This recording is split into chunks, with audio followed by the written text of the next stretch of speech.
সালামু আলাইকুম দর্শক, আশা করছি ইনশাল্লাহ ভালো আছেন। আজকে পাঁচ বিবির হাটের সর্বনিম্ন মহিষের দরদাম জানানোর চেষ্টা করব।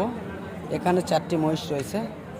এই 4টি মহিষের মধ্যে এই দুটি মহিষ 1,60,000 টাকা দাম চাওয়া এবং 1,30,000 থেকে 35,000 টাকা দাম বলছে এই দুটি।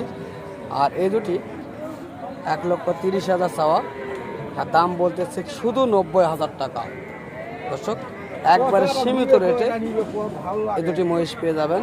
তো এই ধরনের অনেকে কম দামের মহিষ খোঁজেন। এই ধরনের মহিষ প্রতি হাট 2-4টা করে থাকে আমাদের। তো যারা কম দামের মহিষগুলো খোঁজেন তারা আসতে পারেন জয়পুরহাট জেলা পাঁচবিবি থানা গরু মহিষের হাটে। তো এই ধরনের শুকনো জাতের মহিষ এগুলি হলো ডাইরেক্ট বর্ডার পার ইন্ডিয়ান জাতের মহিষ, এগুলি আমি দেখানোর চেষ্টা করছি। তো ইন্ডিয়ান জাতের মহিষ যারা নিতে চাচ্ছেন তারা অবশ্যই জয়পুরহাট জেলা পাঁচবিবি থানা গরু মহিষের হাটে আসবেন, ইনশাল্লাহ পেয়ে যাবেন। যদি আপনাদের মাঝে এই ভিডিওটি ভালো লেগে থাকে অবশ্যই চ্যানেলটিকে সাবস্ক্রাইব করে পাশে থাকার চেষ্টা করবেন। ধন্যবাদ।